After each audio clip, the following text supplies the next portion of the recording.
We are live. We'll give it a second here.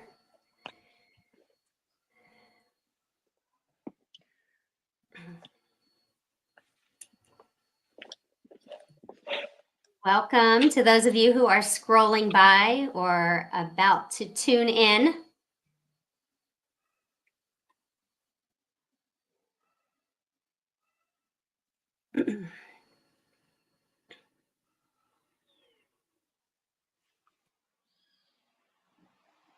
So for those of you who are tuning in, welcome to this podcast. My name is Tali, and I'm the host of Tali-PHD. I'm a former pharmaceutical sales representative who is now working on my holistic doctorate in functional blood chemistry and functional nutrition. And I am also a carnivore, so I only eat animal-based. I'm here today with Anna, just kindly calling her nomadic and minimalist Anna, who has completely transformed her life recently and is here to share her story. Thank you, Anna, for being here. Thank you. It's great to be here. Wonderful. So Anna also is a carnivore. Before we begin today, I do want to say that anything that we share today is not considered a diagnosis or a guide for treatment. I am not a medical doctor, and either is Anna. And the information that we will be sharing today is strictly for educational purposes and hopefully to guide you toward more education, knowledge, and your own research. So Anna, thanks so much for being here today, fellow carnivore. It's wonderful through the experience of this podcast that I have met the most unique, interesting people with the most incredible stories. So please just give us a little bit of background information about who you are.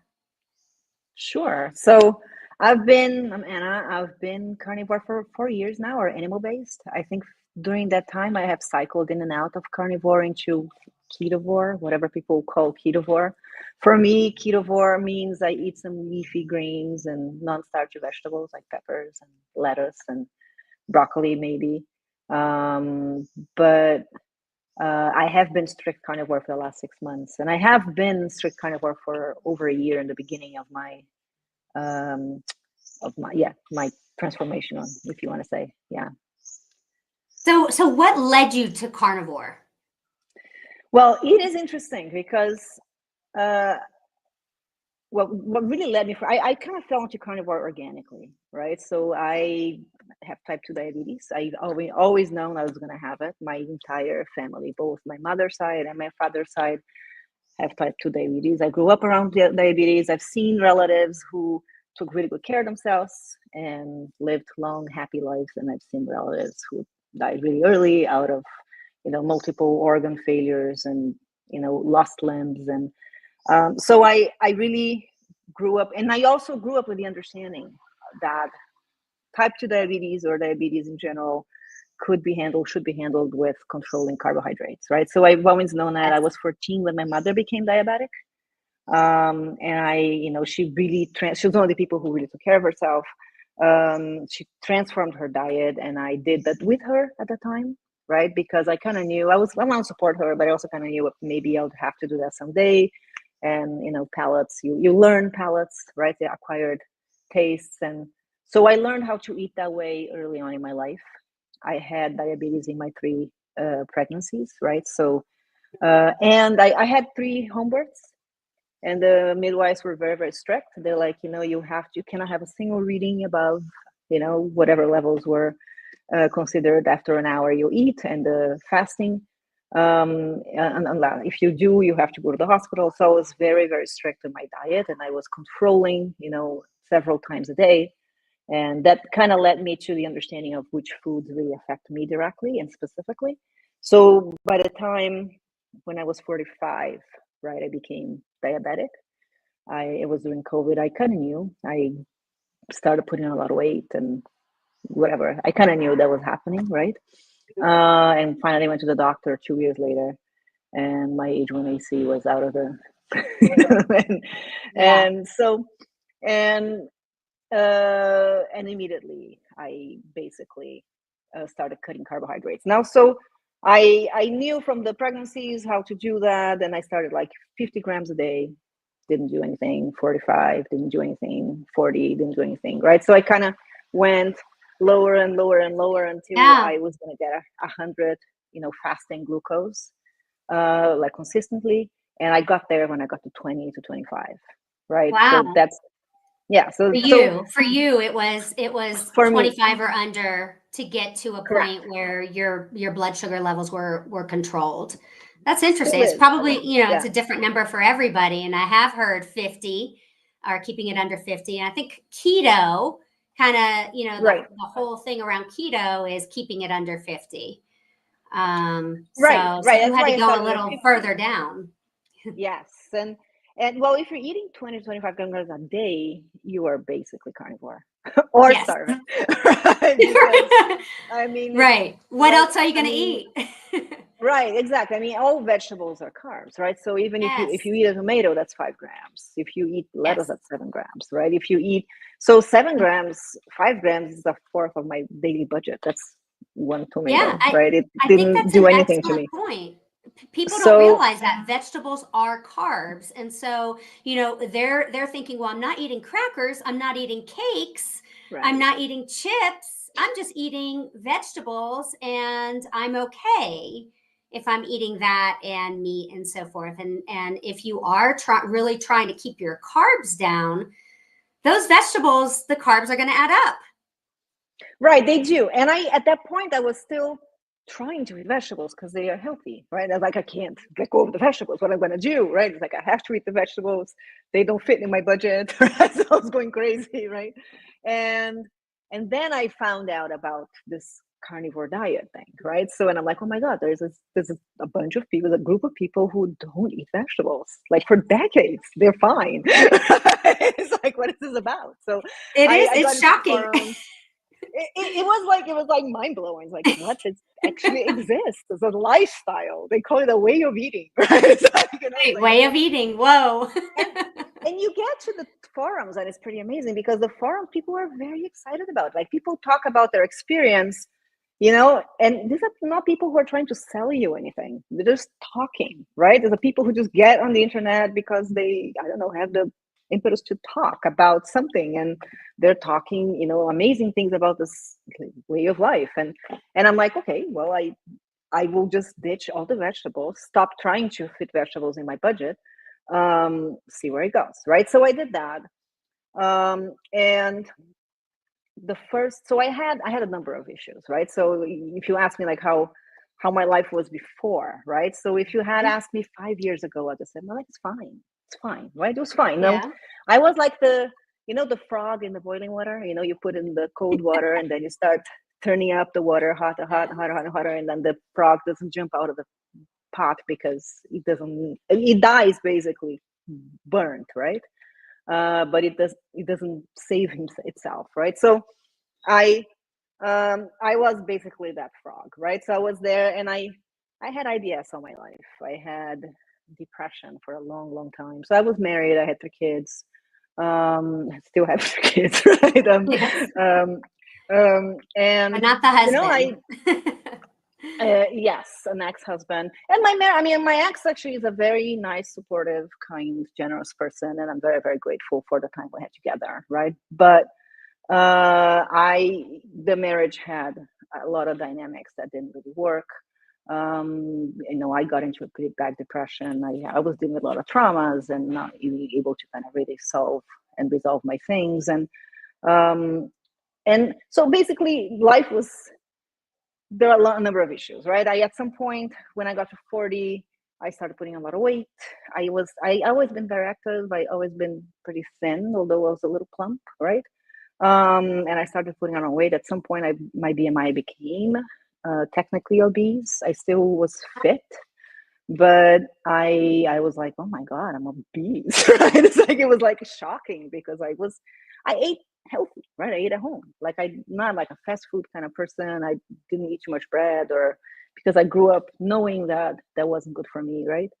But still, I was eating, normal, and I put on a lot of weight. And I had like varicose veins, and my skin looked bad, and I had cellulite, and I had like all of a sudden my body kind of started, and I started with 42. I started having perimenopause symptoms, right? So I went to the doctor for my annual checkup, and I'm like, my periods are not regular anymore. I'm having hot flashes, and he's like, yeah, menopause, and then 42, that's young. That's very young to be exactly, and experiencing. then I know, and then at 43, 44, I keep going to the doctor. He's like, and I keep putting on weight, like 10 pounds a year.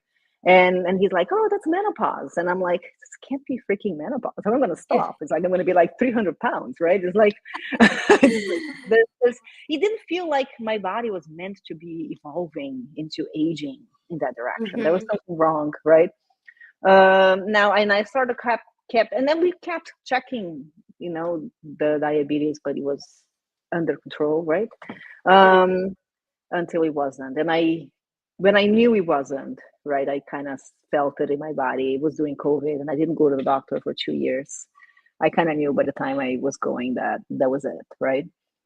So that's how I got into carnivore. Like, now, it was interesting because I stopped eating vegetables, right? So I read all the things, and but people don't do that. Let me try, right? That's like, so I started eating just animal based, strict carnivore.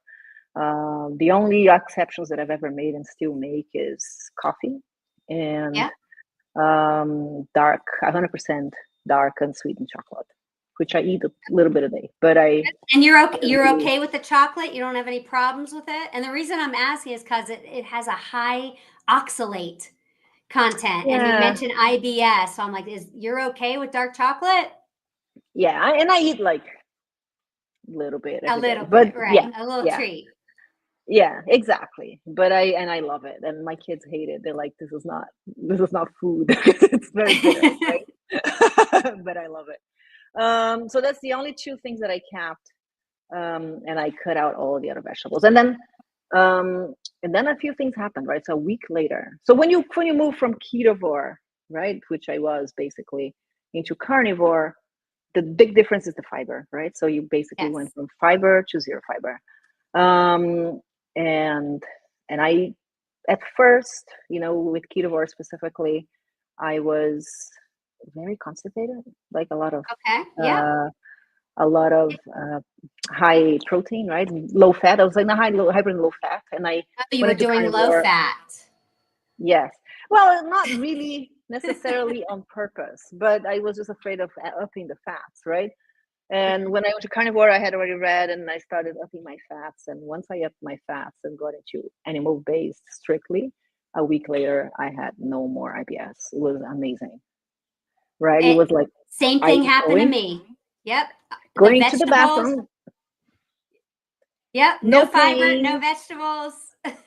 I know, and it was completely counterintuitive to me. I had not expected that. I was still waiting for my glucose readings, right? That was basically all that I cared for and did this for. And all of a sudden, like, I'm going to the bathroom every morning. I don't have pain. I don't have the urge to go later in the day.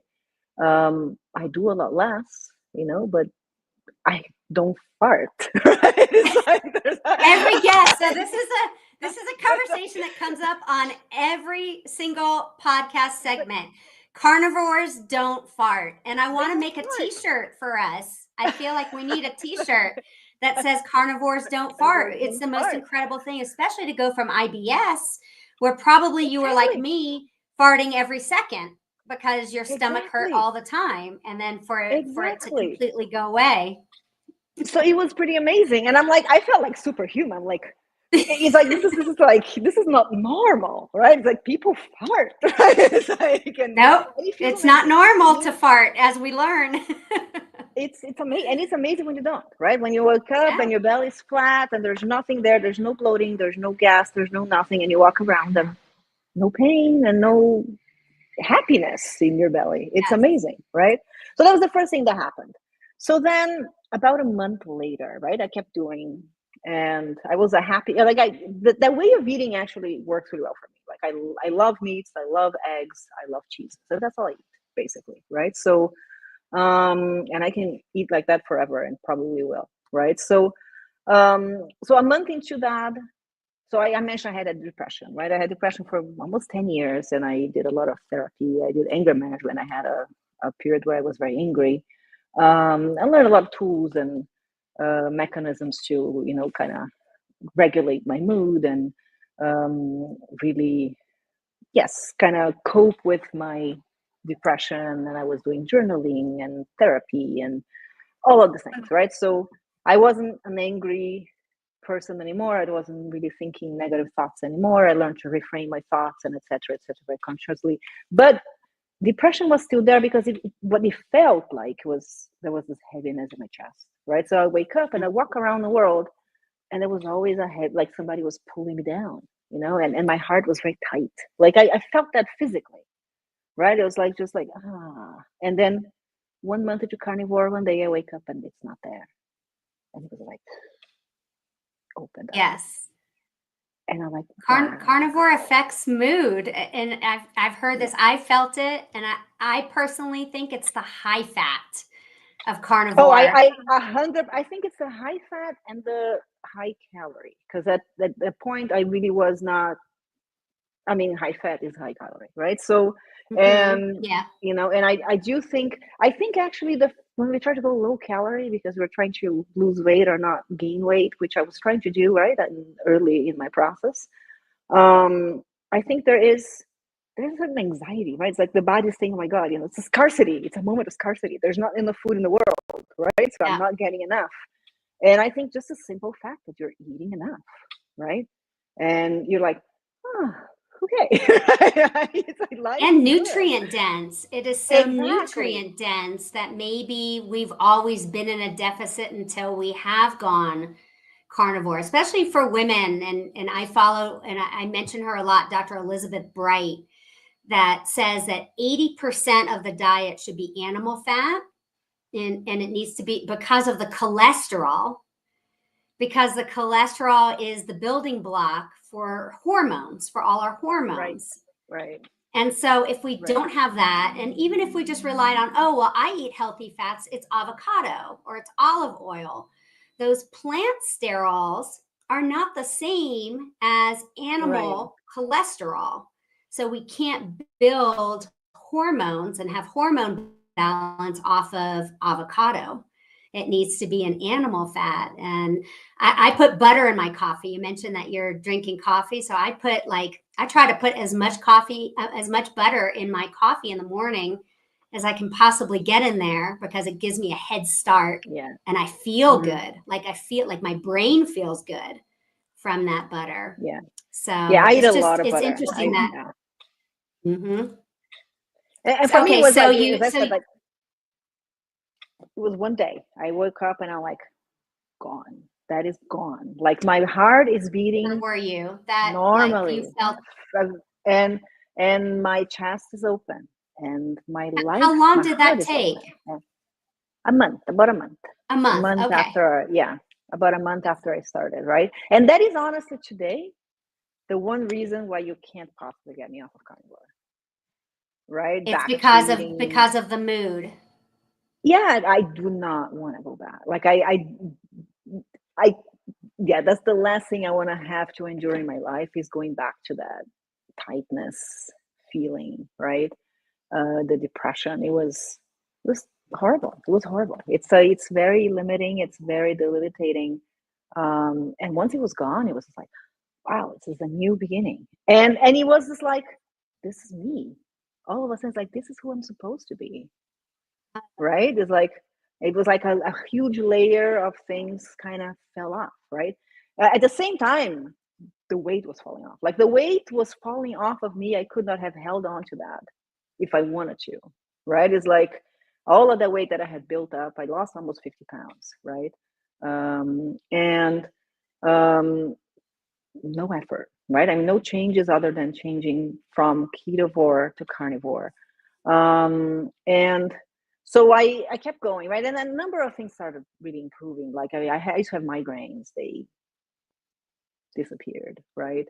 Cellulite went away. Varicose veins went away. I started actually building muscle, right? So when I exercise now, I actually build muscle.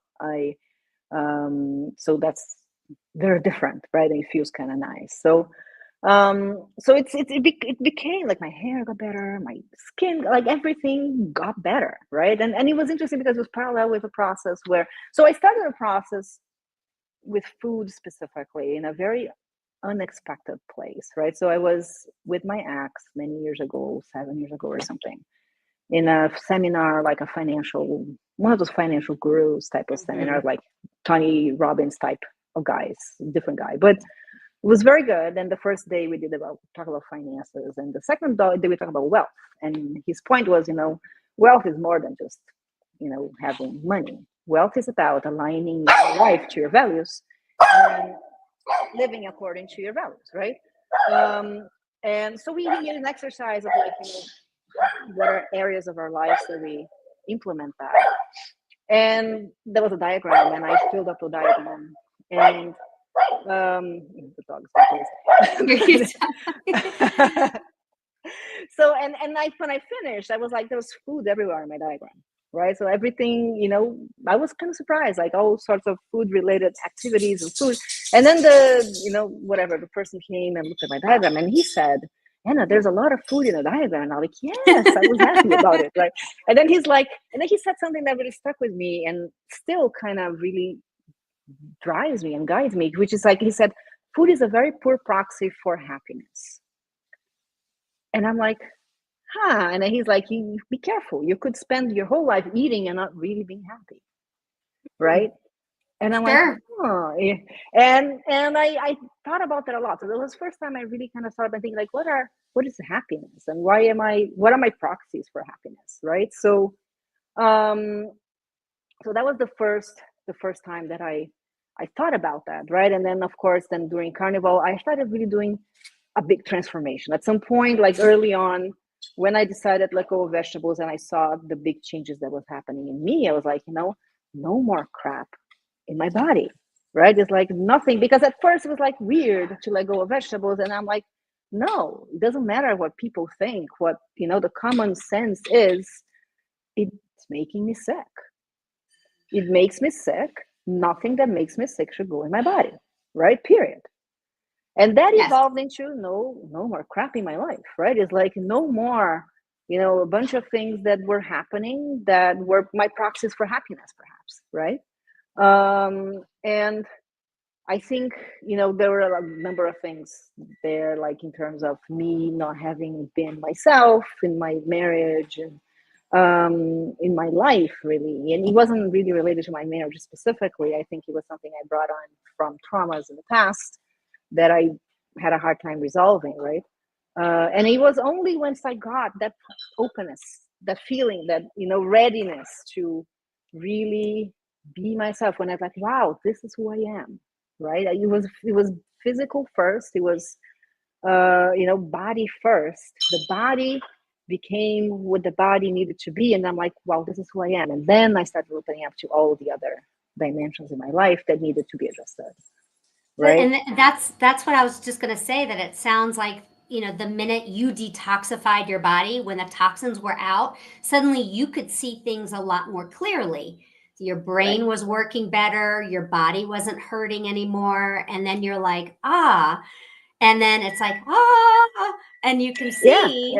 And then make changes in your life from there. It's like, oh, well, this worked. I removed all the toxins, and now I'm level-headed, and I'm not in pain anymore, and I'm not tired, I'm not depressed. And now what other things need fixing? It's kind of like when you are spring cleaning your house, and you're like, you're into it. You're like, what else needs fixing around here? Right. It was kind of like a process, right? So exactly. And so basically, I started looking and understanding what are the things that I needed to be improving, right? And unfortunately, Carnivore did not do well for my marriage. I mean, my marriage was already in bad shape. We were fighting. We fought a lot, right? We fought a lot in the last many years of my marriage. I was married for 25 years, or together for 25 years.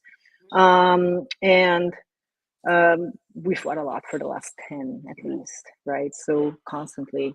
But when I started having a transformation, I spent a period of 2 years where I only could talk about carnivore. Like I could not stop talking about this, right? It's like it was extremely annoying. I became a very annoying person for anyone else who, does not understand or want to know about diet or whatever. Probably for vegans, yeah. Your husband Oh, wasn't yes. a vegan, was he? No. Okay. He was not a vegan, but he wasn't really a health conscious person, right? And at some point he's like, all you talk about is your diet. I don't want to talk about your diet. And I'm like, I'm not talking about the diet. I'm talking about all the transformation in me, right? Because I was finding myself really, Yeah. right?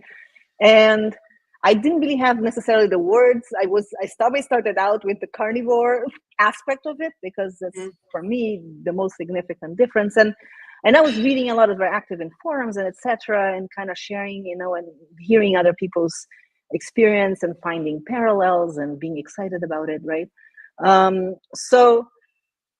But I mean, it's not that my marriage ended because of carnivore. I think it kind of unveiled yet one more dimension where we were not, in the same page, right? But it was absolutely the last topic of fight that we had together, Yes. right? Which is unfortunate, but and so we got divorced right early after my transformation into carnivore. I got I bought an apartment in Miami, like it was in the Bay Area before. Right, I started investing money, got an apartment, and at some point got myself a different job, a better job, that just gave me a lot of flexibility and gave me a lot more money as well. So I was really in a much better place, right, to kind of You somehow got on a good path. All yeah, from well, I really carnivore. did. All from that realization, that day where I woke up and like, right, it's like it really changed a lot of things for me, and the mentality, right? It's like no more crap in my life, right?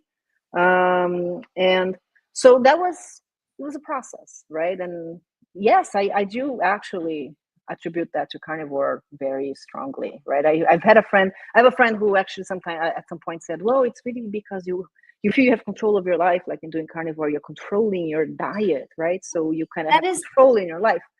And I thought about that. Yeah, I don't think so. I think I was a lot more controlling when I was doing ketogenic diet, which you like controlling every macro and you're like, 30% protein, 50%. Yeah, which there's a is lot more insane. math. Yes, which is insane. And in Like nobody carnivore, wants to live like that. it's more simple. It's just You just eat. eat till you're full. You just eat. And then Exactly. you You stop. have 3 types of food. You eat. Right. You stop as much eating. as you want. Exactly. Until Right. you're full. Whenever you want, exactly, as much as you want, right? So so I was controlling a lot less, right? And ketovore is also perhaps more controlling, right? Because I've been controlling my diet for a long time, and it's like I only really experienced a difference once I got very, very, very, very low carb, high fat, right? Which is carnivore for me, right? Yeah, well, I think it's a self-control, it's a discipline, especially as we're coming up on the holidays. And I even see it in a lot of the carnivore groups. People are like, what's going to happen if I cheat on the holiday? And, some people are like, well, it's a meat holiday, just eat a lot of turkey. And then there's some who are like, well, I'm going to eat stuffing, I'm going to eat everything I want. And then the next day, I'm going to start over again. I'm just going to go back and I'll get back in ketosis and I'll be absolutely fine. So it's, it's whatever, but it does take, I think, a certain type of discipline to stay on and to be consistent. Yes, probably. I have to say, I'm just excited to do, like, today I don't miss vegetables. Like there's nothing that could get me to eat broccoli.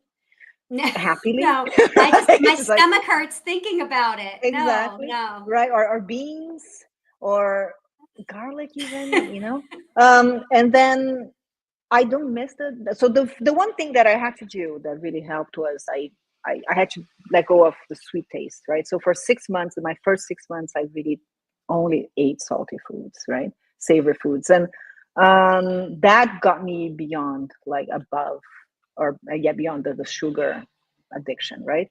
And that was hard. But then once, like today, I can eat. The only sweet thing that I sometimes drink is a Diet Coke, right? Every now and then, I hope not. No, yeah, it's just like socially, when I used to go out drinking, because you go to a bar, you order water. I mean, the only two things I drink is coffee and water, right? So, Yeah. yeah, and sometimes you're going out with friends, whatever, and you're in the bar and ordering water, whatever. I will get a Coke or something. That's the only sweet taste that I ever these days really have. I don't really miss. I remember the taste very well. Like I can still recall the taste in my mind. Don't really miss it. Even things become too sweet when you're away from them for a long time. I feel like our taste buds truly change. And then when we go back to eating something that we thought was sweet before, it's like almost a shock to our taste buds and our system where it's like, Yeah. whoa, this is so sweet, almost too sweet. We have a comment from Tim. He said he puts butter in his coffee and it's great. He said, I started to do it and get away from bad ingredients from popular creamers. Great point. All those creamers that are out there, those flavored, there's like cinnamon, vanilla, pumpkin spice, hazelnut, all of those. If you turn it around and read the ingredients, it is an atrocity of chemicals and sugars, and can't even pronounce half the name. So it's good to stay away from that. Put some good heavy cream if you can find a single ingredient heavy cream. They've been putting weird things in heavy cream these days. You have to find a good one. Yeah. So you really have to look. Yeah. That's what I do. I do heavy cream. I love heavy cream, and I do that exactly to up my fats. Yeah, me too. Yeah, and it's very nice. It's so in terms of discipline, in fact, for me, where I could see myself cheating is with breads, maybe, like a croissant, something like that. But today, like, when I do sometimes eat like calamari or something that is breaded, right? A lot of the times I end up really regretting it because the next day you were bloated and hurting, right? So I find it really hard to go back and forth from carnivore to ketovore, right? Because of the fiber. Like right now, I haven't eaten zero fiber for 6 months, right?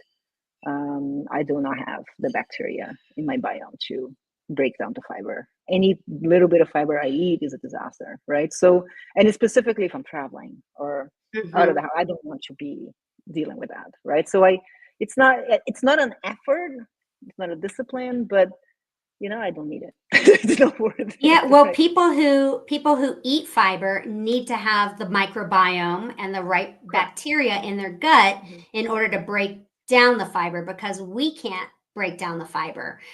But it can also cause a lot of problems, that are associated with having fiber in your diet. I know that when I switched over to carnivore, there was a little bit of adjustment. I would say maybe 2 weeks. And then all the bloating and all the issues that I had went away. And the more I moved away from fiber, which probably means that my microbiome got smaller and less diverse, or the gut bacteria that was there, some of them were like, I'm getting out of here because it wasn't needed anymore. And I'm at a point where I just know, because I don't have all those gut issues and the IBS and the stomach pains, not all of that is gone. And yet, am I healthy because I don't have like this wide variety of microbiome that eats fiber? It's we don't necessarily need them. If we're not eating them, we don't need them. Right. And that today I know I don't have them, because if I eat something breaded, I pay for it. Right. And it makes me not really want to eat it. Right. I feel like I paid for it even when they were there. Like they Yes. weren't, Well, it's like, get up and do your job. They just weren't doing their job. yeah. Chris just joined us. So thanks for being here, Chris. He said good morning to us. Mhm. So Anna, on your path, as you know, as you're moving on this path, you got rid of vegetables, you changed your diet, you went keto to carnivore, you felt this incredible weight coming off you as far as depression. Now you've got a great job and an apartment, and all these things, these wonderful things are happening. What do you feel is the greatest thing that has happened to you on this path?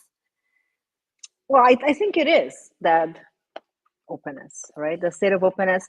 Actually, it is finding myself to that, right? It's like really, first of all, that sense of like, wow, this is who I am, right? It's like I've been somebody else. And it was a physical feeling at first, and then it became an emotional feeling, right? And an emotional dimension to that. And I started really searching for who I was and understanding that I was living somebody else's life. I was, through response for trauma, I had built a persona, which is a tragedy actually. I built a persona that I thought my ex-husband wanted, right?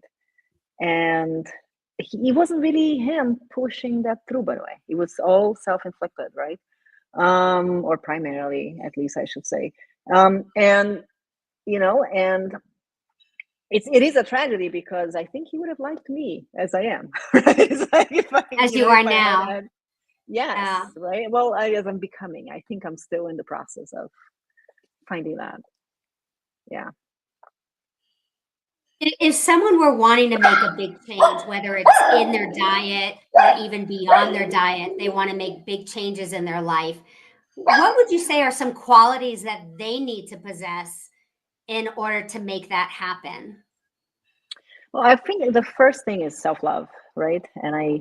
For me, that has been a big process of finding self-love. I started a project about that, which at some point earlier this year was really in a low point, and a bunch of things kind of collided. And yeah, and I decided I was sitting in my balcony on the floor, literally, and I'm like crying, and I'm like, I can't go back to depression, right? So I can't allow myself to go down the spiral again, right? I need to do something, and I could not find love for myself. And I basically decided I was going to go out in the world and ask at least one person a day that I don't know, like somebody on the street, what is self-love? How do they find that for themselves, right? So how do they implement that for themselves? And I've been doing that for 7 months now. It's a project. It's on Instagram, and it will become a book about, I write down the process as I go through that. And I think that's the first step. It's like really learning to love yourself, which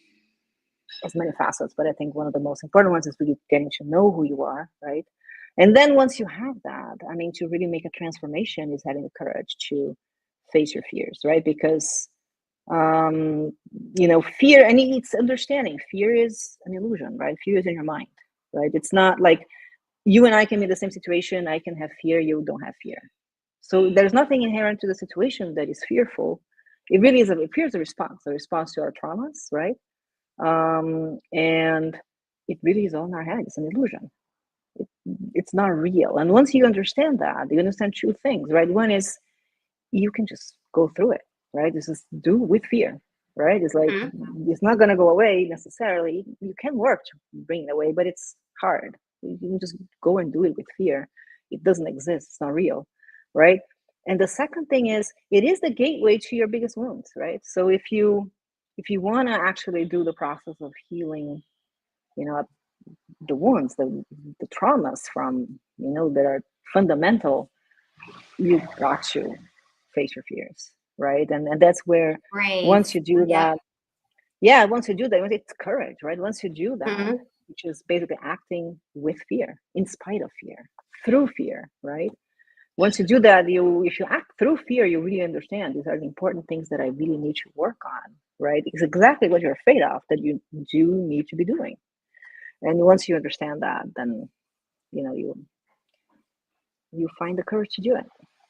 And I think those experiences make us strong, very much stronger and more confident And so you're right, they do make us, in a sense, then love ourselves. But it's like, I'm proud of myself. I went through this. I faced it. I did it. And now what's the next thing?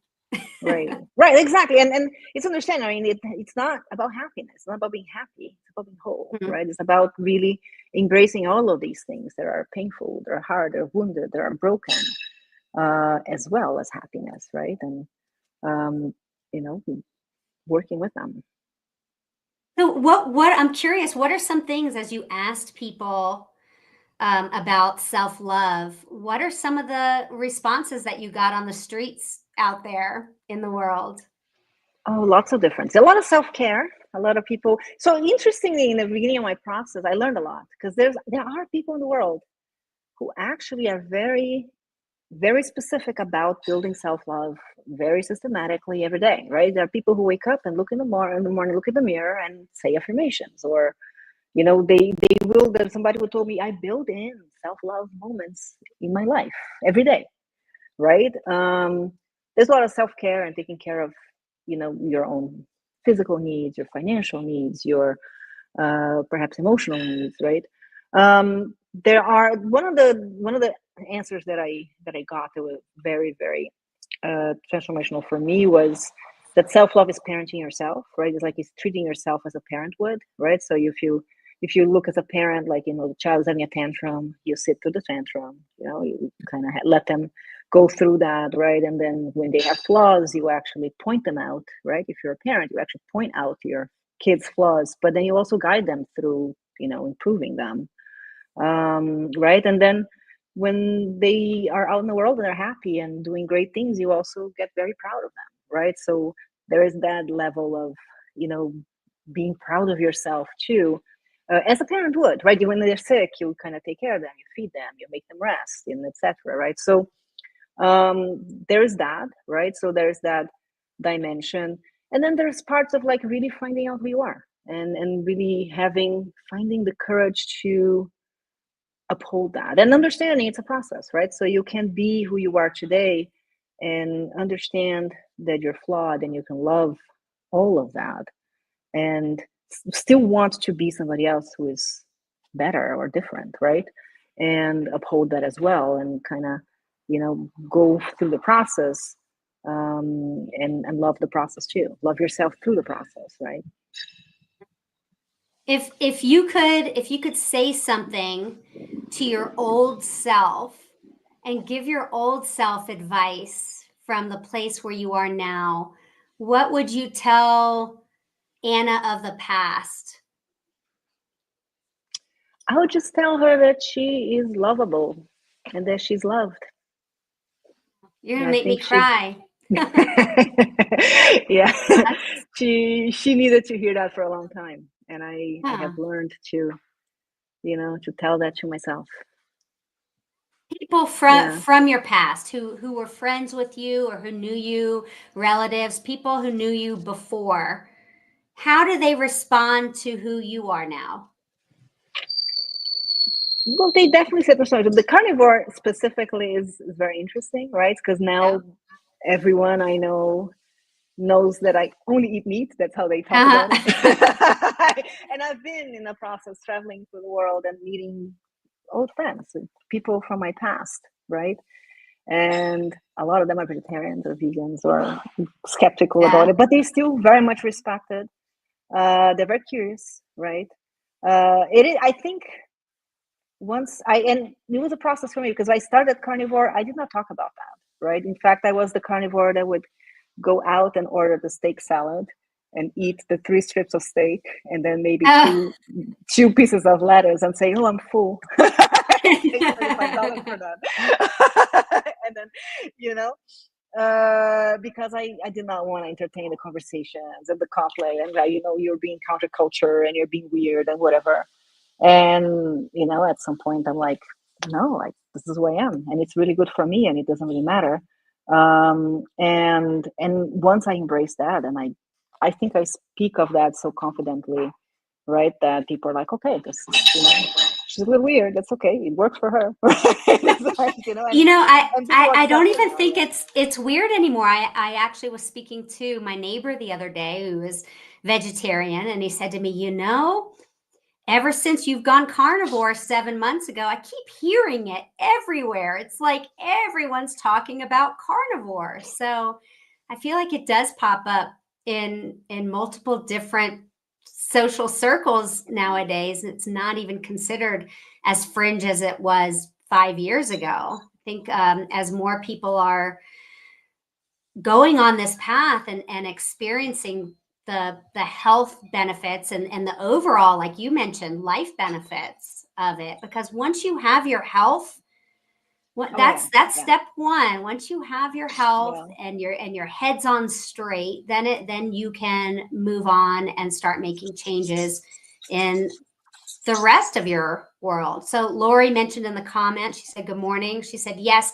mood changes. So with a big heart. So real positive changes with going carnivore as far as mood. And again, I think that it's that fat and the nutrients. Tim says, self-love and self-care are very important. Care for your body from the inside out. Absolutely. So tell us a little bit about, when you are traveling, you said, because you're traveling around the world, how are you able to stay carnivore when you're eating out or when you're in social situations? I know you mentioned like the salad or ordering the steaks, but now that you're kind of embracing it and you're being truthful to it, how do you eat out at restaurants or at social gatherings and still stay carnivore? So I think it helps that I don't think I have a choice, right? So it's not like if I want to keep my diabetes under control, I have to keep my carbohydrates under 20, 25 grams a day, right? Mm-hmm. Sometimes I go up to 30. That's really my splurge day. But that's really, I really don't think I have a choice. I'm not going to eat a piece of bread, right? It's not going to happen, right? So because I am exploding that. And when I'm ketovore, I'll perhaps eat a salad, right? So I've had moments in traveling, but now recently that I'm traveling as a strict carnivore, if I can't eat, I don't eat. It's simple, right? I can fast. Mm-hmm. Like I've done intermittent fasting, I can fast up to a day. So it's not like I can be in a situation, and there's only, I don't know, bready things or pasta, right? And there's absolutely nothing for me, which is rare, by the way. Like most restaurants will have something. Yeah. And I've stayed in people's homes, they're vegan and vegetarian, and they just gave me one piece of, cooking ware that I could use, and I go to the supermarket and I buy myself my steak and make it, right? So it's fine. So you find ways. I typically, before I go out these days, I eat at home. It's cheaper, it's healthier, and it's yummier, right? I know how to prepare my meals now, my meats very, very well, the way I like them, right? So I get a high quality steak, I eat, and then I go out and I maybe will eat something small, just, to kind of participate in the conversation, right? And as I said, I mean, when I'm in planes, for instance, I fast. I don't eat, right? I think ketosis, being in an almost constant state of ketosis, makes fasting very viable, right? So you don't lose your energy levels. You're not hangry. No, you're not. And you can do that for like 24 hours at least, without really started feeling anything negative, right? So, and it's a mindset, because I know I can't eat it. I go out, people are eating something, I just have a coffee. That's fine, right? It's like, yeah. And most restaurants, as I said, you will find something.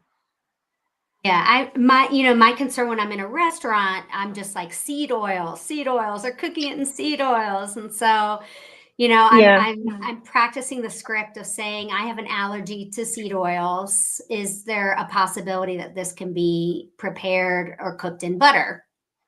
Yeah, I asked about butter too. Some places they don't. I am not 100% strict on that, right? If I have a steak somewhere, but as I said, my primary meal is probably eaten at home anyway, so it's not going to be high volume. Yeah.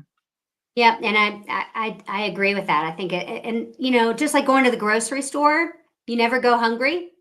Same with, I kind of follow that same principle now. I don't go out unless I have eaten. So Or just I keep beef jerky in my car just for emergencies like that as well. Right. So tell us a little bit about what you have in store in 2025. New Year is around the corner. Tell us what new Anna is going to be all about in 2025. Well, two things. One is I want to finish the book, right? Hopefully I'll Okay. finish in 2025. It may become longer, but I've been having fun with the project. But the project had two sides when I was doing the interviews. But then, I did the interviews until I read a book. That's basically the milestone that completes the project. So that's the one thing. And the other thing is before my current career in tech, I did have a career in filmmaking. I directed a few pieces, and I had a long feature that we finished but didn't write release. There was a few little things that needed to be changed before we can release it, and we kind of got canned. And I, at that point, was out of the career anyway. But we are getting back. So the producer called me recently and said, "Hey, we were thinking of actually fixing it now and releasing it." And so we're in the process of looking to that as well. So if I can get a book and a movie out, Yeah, that'll be pretty amazing. Yes, that's my goal. That'll be part of your trajectory of all these wonderful things that are happening for you in Absolutely. as part of this road. Somebody that is going to take a leap into making these changes. I know you said self-love, but what are some other tools that they can have in their shed, their personal shed, with taking a leap into 2025 and saying, all right, I'm going to make these changes in my life, and I'm kind of scared or nervous about it, or I don't have direction, or I don't know how to make these things happen. What would you tell them? I think the first one is conviction, right? Is really getting to the point where you know you have to do it, right? It's like otherwise it's half-hearted and it's hard to do, right? So, but when you're at that, that point where you just like really understand this can't go on the way it is, right? I think that's the first one. Support. I think, finding the forums online was very important for me, seeing that people were excited. There are other people in the world who could not stop talking about carnivore, right? I wasn't the only crazy one. And I've read about 30 books on like different aspects of nutrition, right? To make sure that I'm a very rational person, like I can be very analytical. I needed to know that I really wasn't going to destroy my health, my life, right? And interestingly, I would go into Kindle and I would type a gallbladder, whatever health. And I would get the 3 top books just randomly, right? So the 3 top books, I wasn't looking who wrote them, whatever, right? So the 3 top rated books, most read books on Kindle, which is not necessarily your best criteria, but they all ended up like the books that I picked for gallbladder, for heart health, for Alzheimer's, for cancer, for like a number of different things that I looked, right? All supported the low carb, high fat diet, which was crazy. I did not expect that. I was at specific cholesterol even, right? It's like I looked for books on cholesterol, and I'm like, maybe I need to know what I need to lower my cholesterol. And all of the books that came up as the highest rated, like most read books, were all telling me cholesterol is not a problem. It's like, and I'm like, this is crazy. I did not look for this. I was expecting to get the common sense, the common view of things, right? So yeah, look for information, look for confirmation, right? So all of these data points helped me feel very confident about what I was doing, right? So when I looked at my cholesterol and it was 400 something, and my cardiologist called me and I thought she was going to have a heart attack, right? She was like so nervous, and I'm like, I'm changing my diet. I'm not even worried about this. But you know what? You can get me a CAC score, which was 0, by the way. So there you go. Exactly. Yeah. So there's when you look inside, there's no problem. But just because on paper, the original kind of dogma was go after, that LDL or the total cholesterol. And by the way, I used to sell a statin.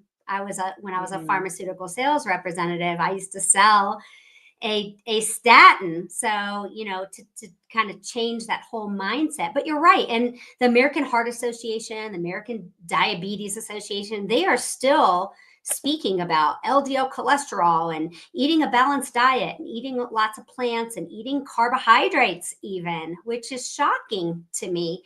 But when you do your own research, all about carbohydrates, like, the yes, healthy cereals, and there's nothing healthy about those cereals. There's like this cardboard. Not for a diabetic. It's like, no, exactly. Yeah. It's like you can eat cardboard and get the same nutrition. Right. But if you do your own research, which I find just so compelling, that when you do a deep dive and you take charge of your own education and finding your own answers, then you find a completely different story that's lying right underneath the mainstream, whatever it is that they are pushing, so that you get on more medications, and it's kind of feeding that system. So kudos to you for actually doing your own research. So do the research. I think doing the research, if you're really considering a carnivore change and you're afraid of what that may do, go get the books. Get books, get videos, get medical journal articles. They're all available, right? And they're hard to read, but you can, or you can ask somebody to help you, whatever, and find out, right, what they say.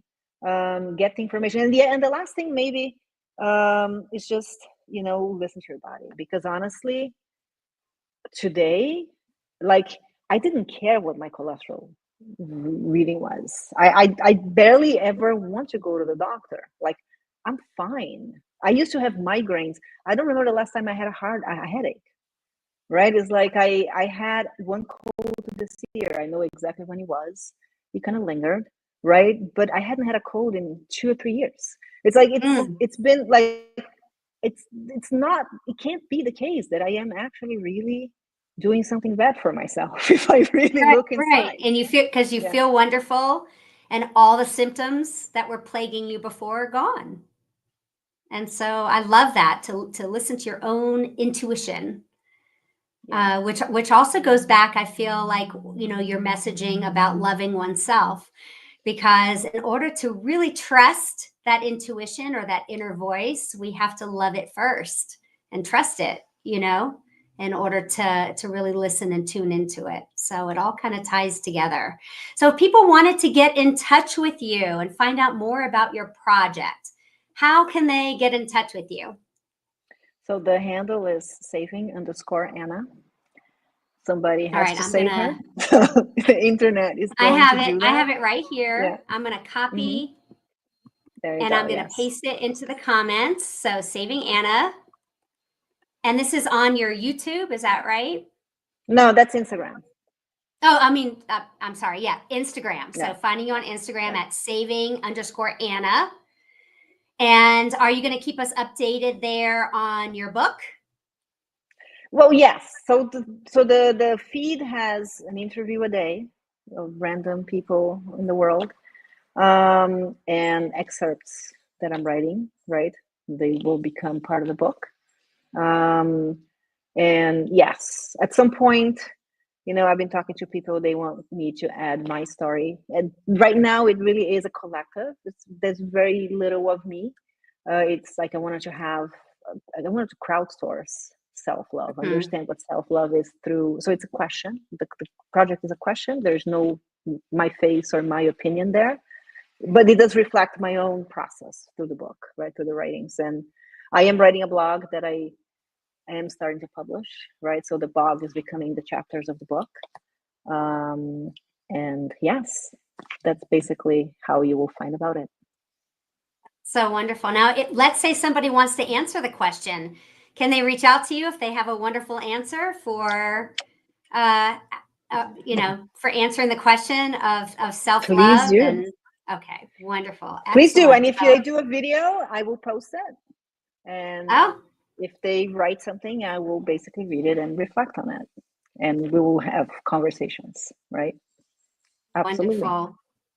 Thank you, Anna. This has been just such an inspiring hour. I really have enjoyed getting to know you and you sharing your story with with my audience. And I really appreciate you coming on. And please continue doing what you're doing. I think it's wonderful that you're spreading love and joy and education and passion.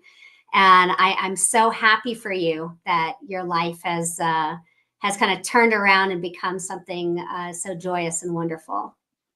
Thank you. Thank you. I appreciate that.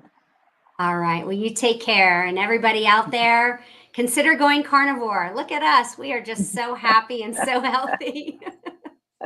Take care till next time. Bye. Bye.